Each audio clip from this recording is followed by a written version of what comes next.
Bonjour, un bref bilan d'un voyage en Tesla Model Y Long Range, c'est parti! Réglons nos montres. 16h20. Midi 5, parfait. On s'appelle toutes les 2 heures. Go là-bas!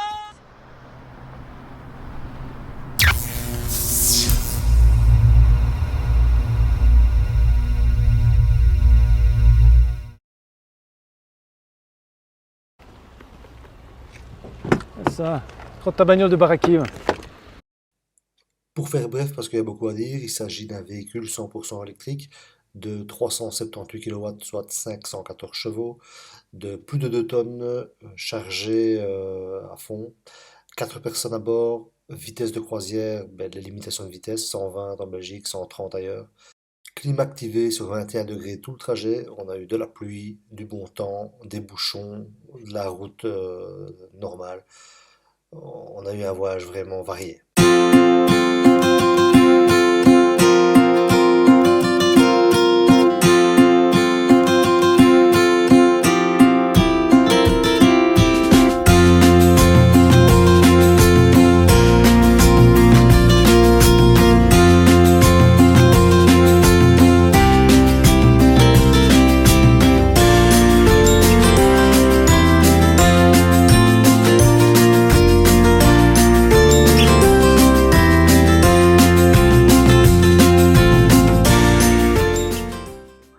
Il y a une petite particularité technique à ce véhicule, c'est que donc c'est une 4 roues motrices, comme je vous le dis, avec deux moteurs, donc un moteur sur le train avant, un moteur sur le train arrière, des moteurs qui sont différents. Donc je ne vais pas rentrer dans la technique sur cette vidéo, mais c'est deux moteurs qui fonctionnent de manière assez différente, avec la possibilité pour le véhicule de désactiver complètement un moteur, donc sur long trajet, dans le but d'économiser de l'énergie. C'est qui a pleuré? C'est qui a pleuré? Il y a un outil magique dans ce véhicule qui n'est pas présent dans les autres véhicules, c'est le planificateur. Le planificateur, ça se passe sur l'écran, bon, tout se passe sur l'écran chez Tesla, mais le planificateur c'est magique, pourquoi? Comme son nom l'indique, il va tout prévoir. Donc sur un long trajet, c'est pas uniquement un GPS comme tout le monde peut le connaître.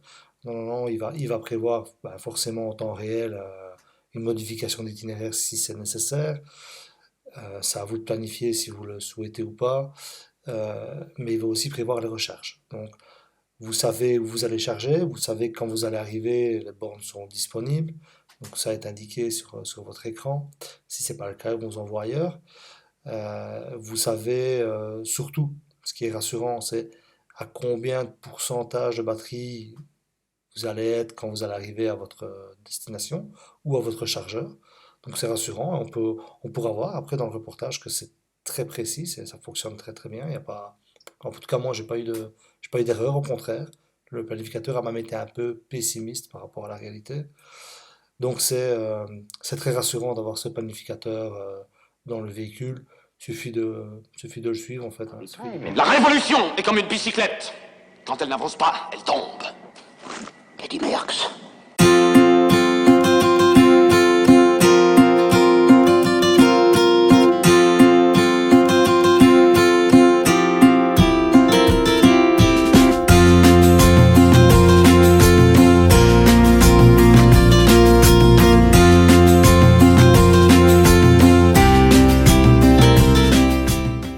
Alors, sur base de l'itinéraire indiqué, le planificateur nous prévoit une autonomie de 443 km effectuables sur l'autoroute. Donc, on va vérifier ça en réalité pour voir si ça correspond vraiment à la réalité. Pour une raison que j'ignore, le planificateur a changé d'itinéraire. Donc un arrêt était d'abord programmé pour Strasbourg et finalement ça sera un premier arrêt à Nancy. 24 minutes avant l'arrivée au superchargeur de Nancy, le véhicule prévoit une arrivée avec 34% d'autonomie restant dans la batterie et on peut voir sur le dessus que le véhicule commence à préconditionner la batterie pour une recharge rapide. Ça veut simplement dire que le véhicule va mettre la batterie à température idéale pour qu'elle puisse prendre la puissance maximale du superchargeur. Faut pas avoir fait le Polytechnique pour comprendre ça, hein. Arrivé au superchargeur de Nancy avec 34% et 308 km effectués. Alors voilà, nous voilà sur les superchargeurs Tesla de Nancy, donc Hôtel Ibis de Nancy. Et voilà, nous avons quelques chargeurs, pas tant que ça finalement, il y en a souvent beaucoup plus que ça, on est entre 12 et 16 souvent sur un point de charge. Ok, ici il y en a 2, 4, 6, 8. Sur 8 chargeurs, je suis tout seul à charger, donc finalement, il y en a même 15, c'était suffisant. Donc voilà, je suis tout seul à charger sur la zone de superchargeur à Nancy. Évidemment, il est 4 h du matin. On verra la prochaine charge, l'affluence, donc au chargeur. Ici, mon véhicule a déjà devait recharger 15 minutes pour poursuivre ma route, pour avoir assez d'énergie pour aller chercher le prochain, donc à peu près 300 km. Et ok, moi je l'ai chargé plus longtemps, on va charger à mon avis vers 80%. 15 minutes de charge pour poursuivre le trajet. Voilà, le véhicule nous avait prévu 15 minutes de charge, ce qui est suffisant pour atteindre le chargeur suivant. Évidemment, on a la possibilité de charger plus si on en a envie. Première petite constatation qu'on peut faire, le véhicule a effectué 308 km avec 66% de charge. Donc on peut estimer que le véhicule peut faire plus de 460 km sur autoroute avec 100% de charge. Donc c'est mieux que annoncé par le planificateur au début du trajet. Alors au niveau du coût, on a une recharge de 34 à 82% qui me coûte une quinzaine d'euros pour un temps de recharge de 27 minutes. Soit un coût total de un peu plus de 5 euros pour 100 km. Il en manque une. Vous êtes sort? Tout à fait ça. Ah, bah ça alors. Première recharge, pas de problème.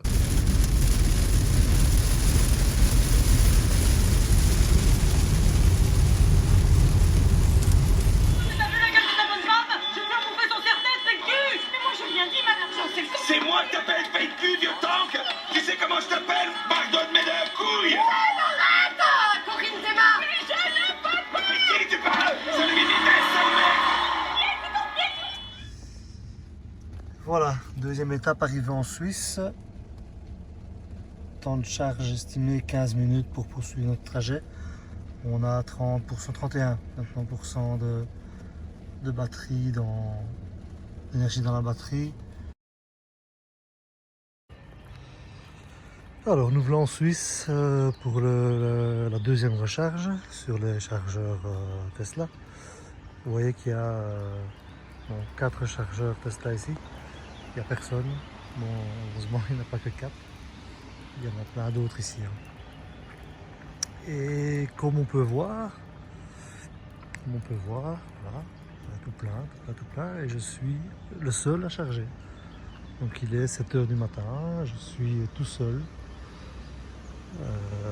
à charger. Donc voilà, on m'avait prédit la file. On m'a prédit la file pour charger. Ben voilà, jusqu'à maintenant, deuxième superchargeur et deuxième fois tout seul pour recharger mon véhicule. Voilà, à voir au prochain. Who can take your money? Who can take your money? With a twinkle in their eye. A twinkle in their eye. Take it all away and give it to some other guy. The government. The government. Qu'est-ce que c'est que ce patacouic? Deuxième arrêt recharge, pas de problème. Au niveau du coût, sensiblement pareil qu'à Nancy, donc une recharge de 34% à 80% pour moins de 15 euros, 25 minutes de recharge, j'aurais pu faire 15, simplement le temps de passer par la case toilette pour tout le monde et un petit café, il y a vite 25 minutes qui passent, donc finalement on a le temps.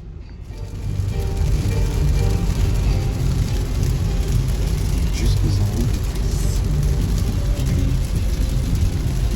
Et c'est comme une cuisse. sur une moyenne de 17 kWh 100 km, ce qui est super pour l'instant. Alors nous voilà sur la route de vacances en Suisse et boum, patatras, qu'est-ce qui se passe? Ben, bouchon, 10 km, c'est l'heure du déjeuner, donc on décide de faire un arrêt supplémentaire et on va s'arrêter dans un centre commercial en Suisse pour manger. Ben, on va en profiter pour faire une recharge supplémentaire, donc qui n'était pas prévue, mais puisqu'on est à l'arrêt, ben, autant repartir avec une batterie remplie. Donc on va dans le planificateur, on cherche le chargeur Tesla le plus proche, qui est très proche finalement. Et donc on y va, donc parking souterrain d'un centre commercial. Voilà, dans le centre commercial en Suisse, troisième arrêt, recharge. Ben voilà, le superchargeur. Et comme vous voyez, ben voilà, je suis encore tout seul, hein. Il y a un tout plein, c'est rempli. Et je suis tout seul à charger. Donc je mange. Voilà, il y a un Model X qui vient d'arriver. Enfin, voilà, il n'y a pas grand monde. Deuxième arrêt recharge, pas de problème. Voilà, ici on recharge de 63% à 99% pour un peu plus de 13 €. 44 minutes de temps de charge, c'était un peu plus lent parce que on a été jusqu'à 99%, donc à savoir que de 80 à 100%, la charge est un peu plus lente. Mais bon, 44 minutes, c'est le temps nécessaire pour manger et passer par la casse-toilette de nouveau pour tout le monde, hein. Donc on doit vraiment pas courir, ça correspond à nos arrêts habituels pour une famille normale, donc 4 personnes, 2 adultes et 2 enfants, avec un véhicule thermique, hein, donc c'est ce qu'on fait d'habitude. Voilà, arrêt dans la région de Milan pour une charge. Bon, il est l'heure de manger, donc on s'arrête.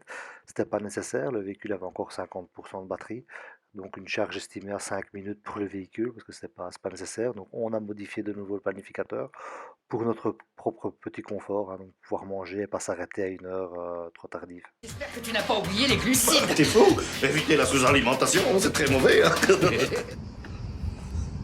Voilà, arrive en Italie, après Milan pour charger sur le superchargeur. De nouveau, pas grand monde, hein, sur la zone. Voilà. 3 voitures. 3 voitures pour 8 chargeurs. Voilà, donc on se bouscule pas au superchargeur, on est quand même le 8 juillet, hein, donc samedi 8 juillet. C'est quand même un jour de départ de vacances. Il y a énormément de monde sur l'autoroute, mais pas au superchargeur en tout cas, pas sur les bornes de recharge que j'ai vues. Quatrième arrêt recharge, pas de problème. Donc charge ici de 50% à 93%, 37 minutes, hein, donc le temps de manger. Pour un coût plus ou moins pareil, donc on est sur du 43 cents le kilowattheure, donc 15 €, une quinzaine d'euros pour notre recharge.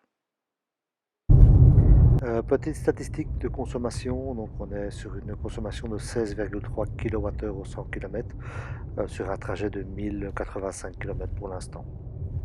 On peut retrouver sur notre écran les consommations, statistiques de consommation des consommateurs, donc à savoir qu'est-ce qui a consommé l'énergie de la batterie, donc les moteurs, la clim, l'altitude, les composants annexes, un recharge de téléphone, etc., etc. Horreur jusqu'à ce jour. Elle pourra peut-être me donner des conseils et me venir en aide. Bouge-toi, je suis coincé. Mais qui est ça? C'est bouge-toi, Boyard! Je vais aller expliquer calmement à ce monsieur qui bouge son véhicule. Qu'est-ce que ça peut vous foutre que je sois le premier? Qu'est-ce que ça peut vous foutre que je sois le premier? Je veux être le premier.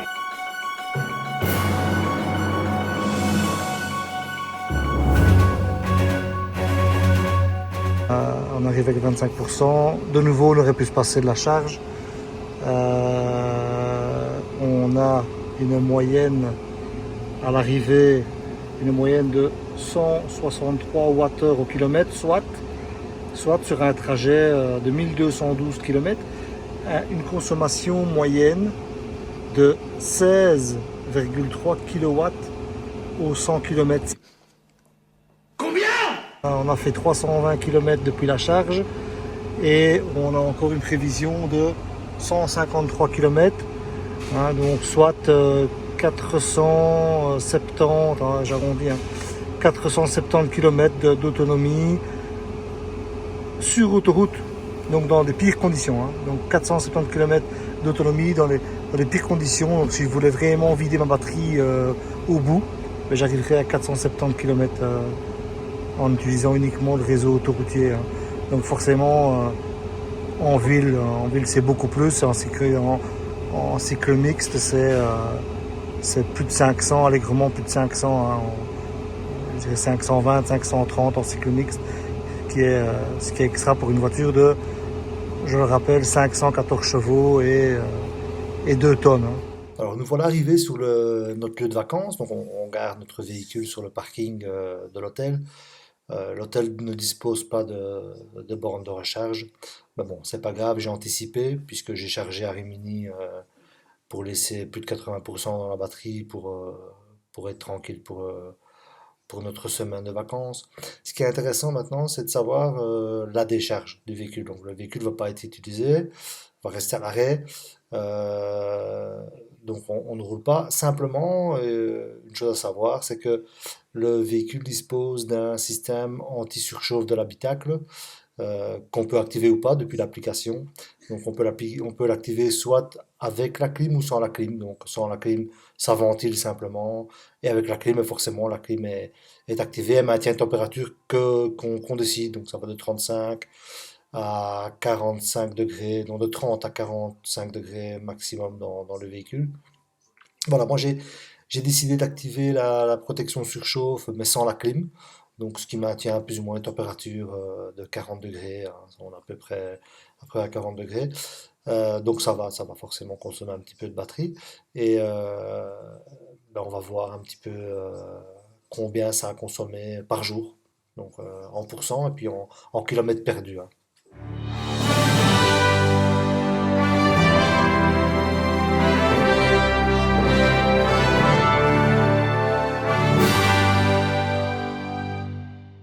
On voit qu'on perd à peu près 1% par jour, 1% d'autonomie par jour, ce qui est vraiment rien. Donc j'ai perdu 30, à peu près 30 km d'autonomie sur ma semaine. Donc attention, avec la protection surchauffe activée.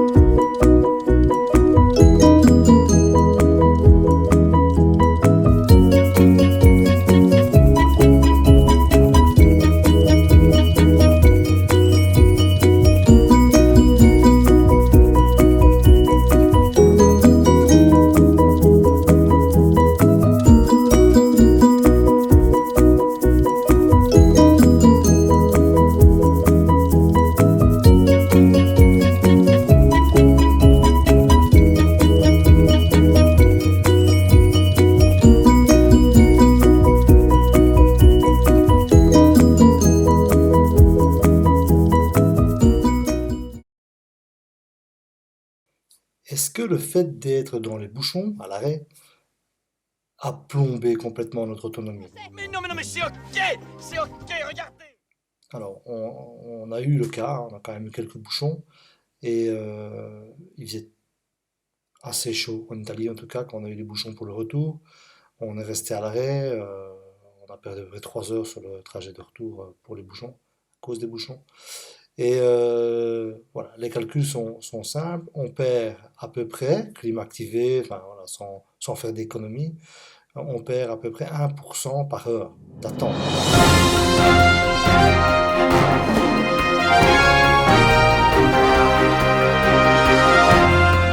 Est-ce qu'on a attendu sur les superchargeurs pour recharger notre véhicule?